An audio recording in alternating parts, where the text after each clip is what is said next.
That was a very sad video right there, and I feel kind of traumatized watching that video and even talking about it. What exactly is going on in Nigerian schools? Why this coldness, lack of empathy, insensitivity, wickedness towards parents and their children, the children that are entrusted into your care? That video that you just saw is one of the two videos that I want to talk about in this very video. Before I show you the second video, let's talk about this video. So in that video that you just saw, a mother just lost her 4-year-old child. A child that she dropped off at school, healthy, hale and hearty by herself in the morning, only to be called up that the child is no more. According to her, Brick Hall School, Abuja, killed my son, Miguel, 4 years old, on the 24th of April, 2024. I personally took him to school and held the child just for the school to call us to come to the hospital. Reaching there, the school stated my son choked on his food, beef. The school, Brick Hall, Abuja, told the doctor to say the child died in the hospital, and the child died inside the school properties, which the doctor told us himself. Now the school is oppressing us, the family of the child, and the school is still open. Nigeria, please come and help. This is sad. Why oppress a grieving mother with police officers? She is grieving. She has just lost her 4-year-old child. And then the next thing is to oppress her, suppress her, and harass her. This is all shades of wrong, and this is so painful. I feel really pained as a mother. I feel so pained. I know there are always two sides to a story, but regardless of the side of the school, the bottom line is that this child died in your care. I'm not sure if some schools know that they owe children the duty of care. That means from the point that a child is being dropped off at school in the morning until that child is picked up by the parents or guardian or whoever is authorized to pick up that child is fully the responsibility of that school. Every teacher, educator, nanny, caregiver is responsible for the well-being of that child. And there is also something called in loco parentis. What that implies is that the school is expected to take care of the child the way the parent is going to take care of that child. Everything that the parent is going to do to make sure that that child is safe, that child is well, emotionally, physically, spiritually, academically, and everything, the school is responsible for that. You are acting in the place of the parents. So if the parent is going to ensure that their child is safe, that the child comes to no harm, then the school and everybody working there is also expected to do the same thing. So now that this child has passed, what has the school done to make sure that the parent, the mother in this case, is pacified? How are you ensuring that you are part of the healing process of this mother instead of just shoving her away, instead of harassing her with police officers? And has proper investigation been done? Is there a CCTV camera to show that while the child was being fed was when he choked? And how was the child being fed? Was the child being force-fed? Was the child being beaten while he was eating? Was the child crying while eating? So many questions are just going through my mind. And this mother needs answers. The school should be accountable. Explain what happened and be gentle on her. Be gentle. Did this happen as a result of negligence? Was somebody being careless when feeding the child? Because I tell you the truth, so many educators are wicked. In Nigeria, some people take up teaching jobs, nanny jobs, just because they cannot find their dream job, so to speak. So they have no iota of compassion for the children in their care. And it is also sad that so many schools are set up as pure businesses. Talk about the sole purpose of education. They lack it, no focus. They are just all about the money. And so if a child or a parent becomes a victim, they are really quick to shove them aside and move on so that their own money will not be affected. That is wrong. Where is the empathy?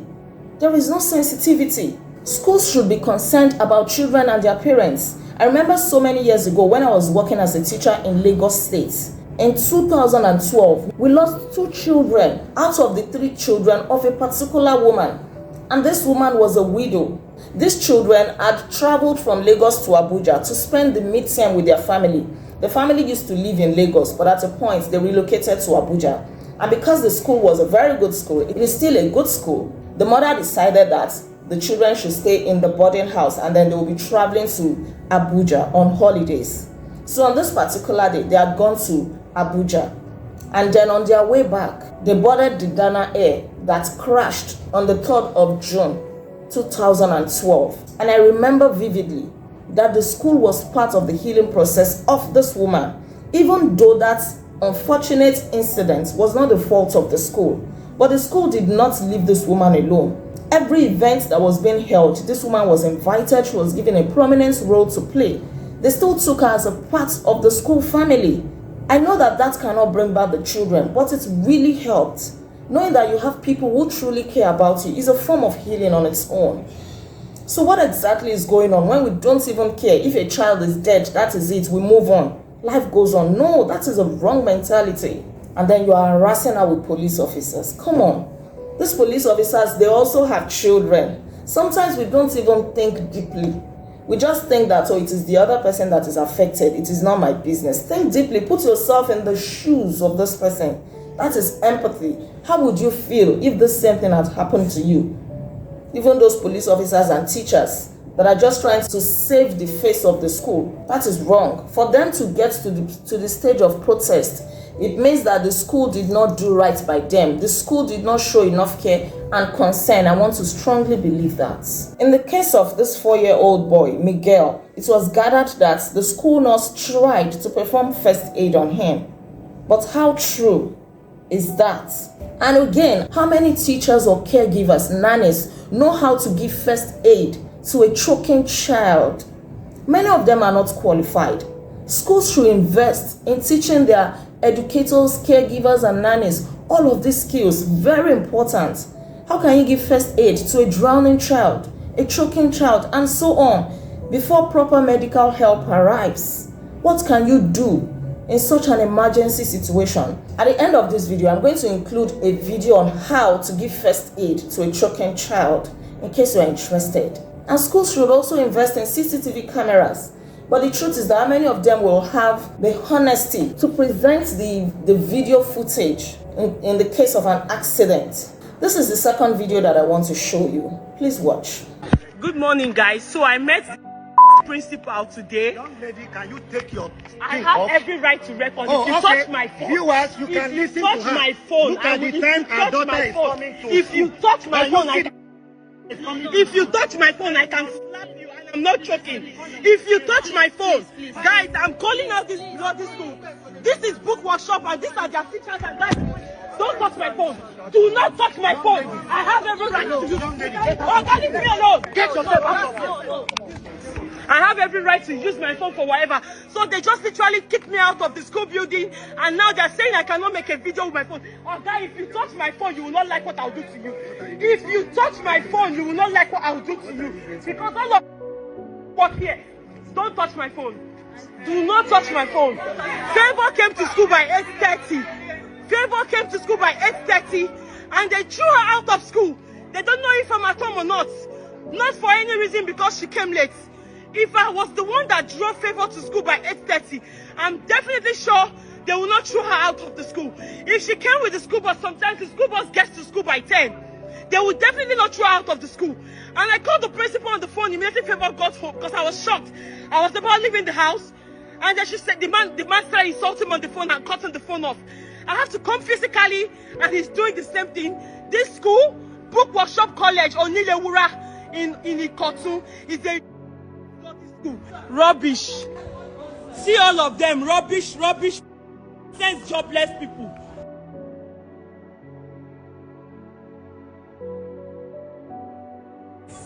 I don't blame all of you. They are paying you 40,000 naira. You don't have sense anymore. Rubbish. You will see it online. Olori Buruku School. That's the primary over there. That's the primary school.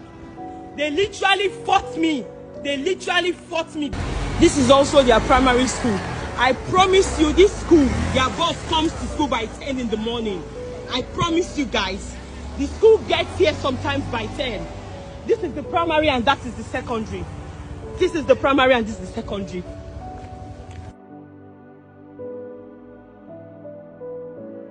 So I'm a bit relaxed now and I'm home, and I'll just give full details of exactly what happened. So this morning, Favor finished preparing for school and she was late because I was making breakfast for her. Like, I literally delayed her because I told her to wait and take her food to school. Do you understand? So she left the house by 18 minutes past 8. Like, I was scared. I was even the one bothered about her going to school by that time because, I mean, everybody has gone to school. Do you understand? So maybe she left the house by 18 minutes past 8. After about 20 minutes, I saw Favor. And I was about leaving the house. She was crying when she came back. I asked her, what happened? Why did you come back? She said the principal didn't let her enter the school premises. I said, why? She said it's because she was late. I said, are you sure you didn't do something else? He said, no. I wasn't sitting well with the whole report she gave me. She was crying. Then I picked up my phone because that was not even the former principal of the school. He's a new person now. The principal I used to know stopped working for the school. So this is a new principal. I went to the school platform. I got his contact from the WhatsApp group that the parents are. Then I called him. I said, hello, sir, good morning. Favor just came back now. She said you didn't let her enter school. What happened? Then he said she came to school late. I said, yes, she came to school late. That I also went to school. If someone comes late to school, you punish her or correct her, not chase her back. It's not safe. The next day he started shouting on me and he cut the phone. I called him back. I have my call logs as proof. I called him back. I said, oh God, you're not listening to me. At this point, you stand to be corrected. If a child comes late to school, you correct the child. Or at most, you give money. Even government schools that are free, they don't chase children home for coming to school late. I know it's not good that she went to school late. But you are not supposed to chase her back home. You correct her for coming late and not send her away, send her back home. What if something happens to her? Because in my mind now, she's in school. I was still talking. The man cut off the phone again. I wasn't pleased. I told Favor, carry your lunchbox, carry your school bag. Let's go to school. So I took bike and I went back to school. Mind you, before I called the principal, I asked Favor. She said she tried to explain to the man. The man was on the phone. He didn't bother to listen to her when she was trying to explain to her try to explain to him the reason why she came late. He just told her to turn back. She's not owing school fees. Like, she did not do anything. She doesn't fight in school. She doesn't make trouble. Favor is one of the most peaceful person. She's too calm to even want to make any trouble with anybody. I know my sister. So I took bike and I followed her to school. Getting there, the principal was not in his office. So I told the receptionist to call the principal. So I waited for about 3 to 5 minutes and he arrived. I was all nice. I was even smiling. I said, Oga, he said, are you the one that was talking to me on the phone? He was so rude, was pointing me like this. I said, yes, I came in person because I wanted to understand what you're trying to say. Sir, you would have easily correct her or punish her for coming late. The next thing, this man started insulting me. How much am I paying? This is a school I pay 300 to 300 something thousand plus every term. They call it a British school. I pay over 300 every term for Favor. And you're chasing her out of the school because she came late. instead of you to punish her or do something. I don't even have a problem with you chasing her. Why didn't you call me? Oh, we chased her out of the school because she's late. Oh, let somebody know. What if something happened to her? You people will not admit that she even got to school, because that is what it will be. It would be a different case. That's why the next thing the man said is she carry her bag and leave the school. I didn't want to make trouble. I was still calm. He was pointing at me, calling me names. Other teachers came out from the class. Even some of the students, they came out. They was there. They did not say anything. Nobody apologized. Nobody cared about her safety. Nobody did nothing. I told Favor, okay, because she was still carrying her backpack. I said, do you still have books in your locker in the class or anything? She said yes. I said, okay, go upstairs. Bring them. Let's go. I wasn't wanting any trouble at all. She went upstairs to bring the bag. The man was still talking and talking. I now brought out my phone. I was waiting for Favor to come downstairs. Immediately, I brought out my phone because that's the only thing I could do. I brought out my phone to make a video. Immediately, I raised up my phone to start recording. All the teachers, the principal, all of them. If you watch that video, you see, all of them came at me. One seized my phone. My head. There were over 10 teachers. All of them was at the same time. They only cared about the school image, for me not to make a video and post online or drag the school. The owner of the school was not there. It was the teachers and the principal. The bursar was there. I don't know their names, but Favor knows all the names of the teachers. And I was able to capture a few clips where they was pushing me. One seized my other phone, because I have two phones. One seized my other phone. They kept on saying, what will you do? You cannot do anything. You cannot do anything. Insulting me, calling me names. All of the others shall say, I even thought it's the mother, it's even the sister. So I don't have the right over my sister anymore. Me, when they pay the school fees, I don't get right over you. I don't know whether na mama they pay school fees or not. Like, this thing is hurting me so much. I'm trying not to cry. I'm trying not to get emotional making this video, but it's hurting me. None of them cared. They pushed me out of the school. The security guy carried me. Both the men and the women, all of them were pushing me at the same time. I left. They pushed me out of the school gates. So when I left, I still brought out my phone again. That's why the clips are kind of short. I brought out my phone again to make another video. The other guy came at me, was telling me I cannot do anything. I should stop the video. And I was saying then that I have every right to use my phone to record whatever, anywhere I want to. Now I'm no more in your school premises. What is the problem? Favor came outside and I left. So what is the wrong thing I've done? Because I wanted to go and explain to the man the reason why she came to school late.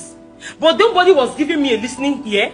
They chased her out of the school. They didn't care. Mind you, if something had happened to Favor when she was coming back, they don't even know if she has transport fare to come back to the house. They don't know if I say, okay, Favor, go to school, oh, I'll come and pick you if she doesn't have money or not. They didn't care. The man did not even care to listen to her. He was on the phone. This guy cried and came back. Then I called. You're not giving me listening ear. You was insulting me. And still went to meet you. What else should I have done? Some people are commenting rubbish. They're saying I'm a female, that you should not listen to what is coming from a female. Make it make sense. If you were in my shoes, what would you have done? What would you have done? I have to follow her to the school immediately. Me that I was going somewhere.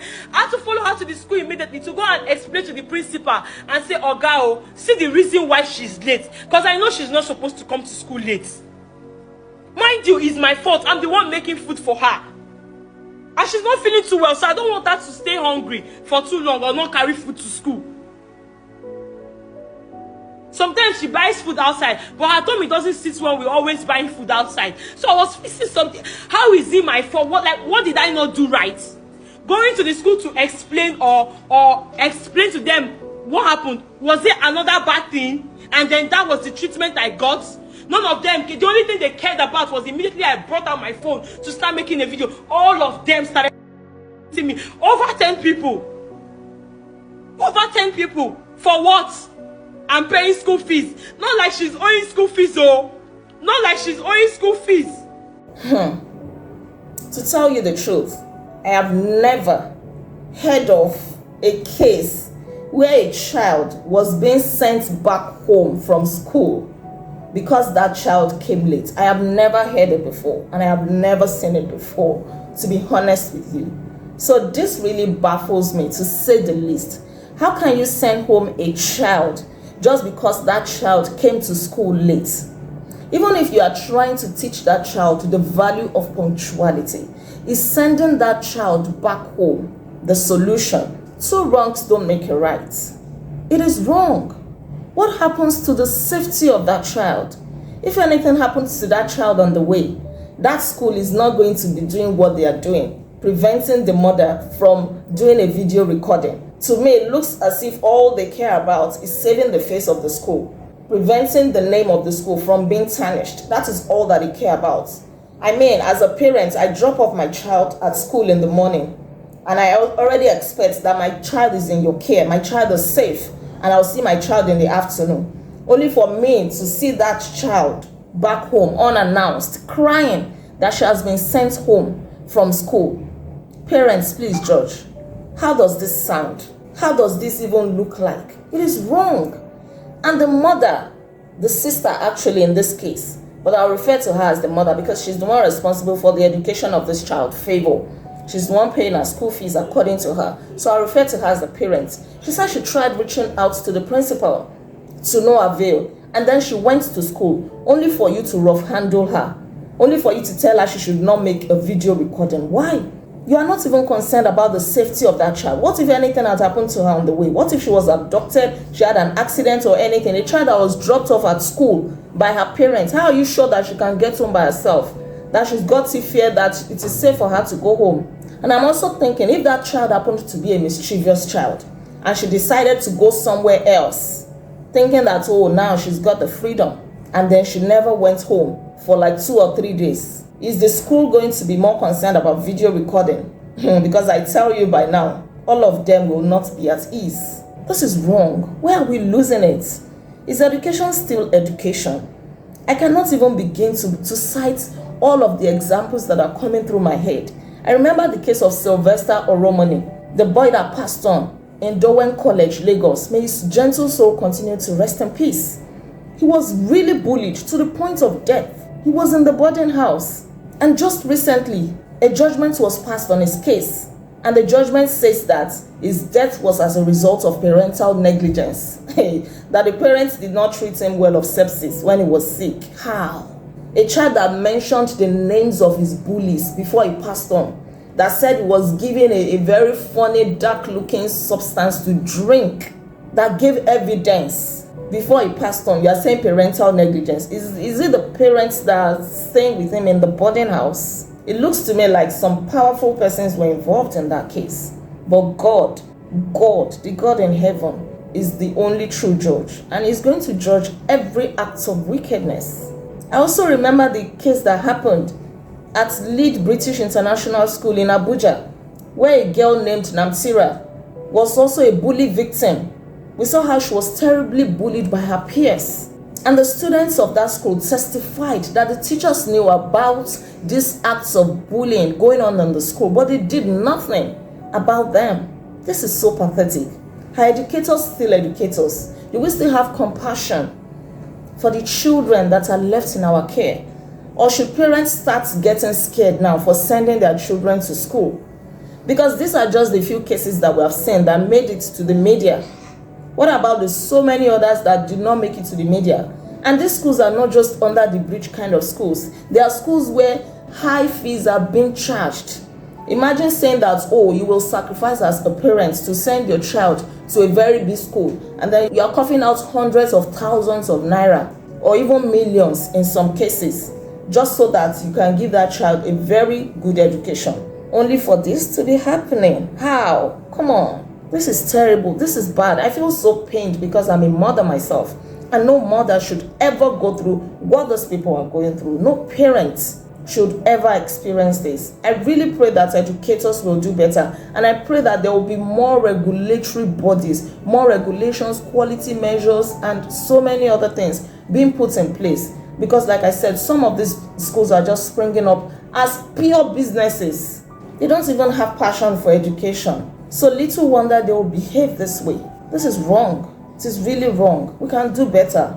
All these acts of man inhumanity to man should stop. All in the name of your own business, preserving your own business, making sure that your own source of income does not dry up.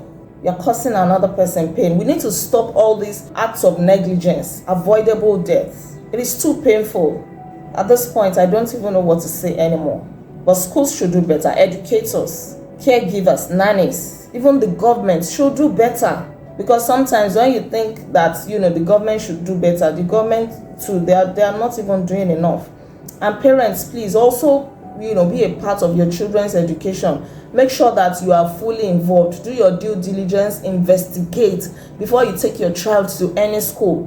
And from time to time, be visiting that school. Sometimes go unannounced. Go unannounced and see how they are treating your child or how they are treating other children. Ask questions. Ask from parents who have been there before. If there's any parents that left that school based on grievances, ask the parents why they left. Do your due diligence. These are lives that are involved, your children's lives. So we really cannot be casual about it. It is well. God will help us. Thank you so much for watching. Don't forget, at the end of this video, there is a video on how to give first aid to a choking child, in case you're interested. Please don't forget to like this video, kindly share your thoughts with me in the comments. And please subscribe to my channel in case you are yet to subscribe. I remain Olaide Agbaje, aka First Lady. And on this channel, I encourage us to live intentionally. I'll come your way again. Until then, be intentional. Bye. First aid for a child who's choking. Can you go and do your homework, please, Nadia? But Mum, I don't want... What's wrong? Are you choking? Cough it up! Give up to 5 back blows. Come on! Hit them firmly between the shoulder blades.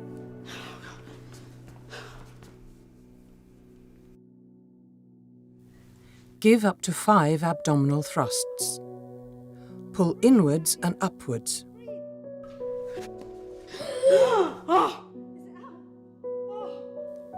If the object does not dislodge, call 999.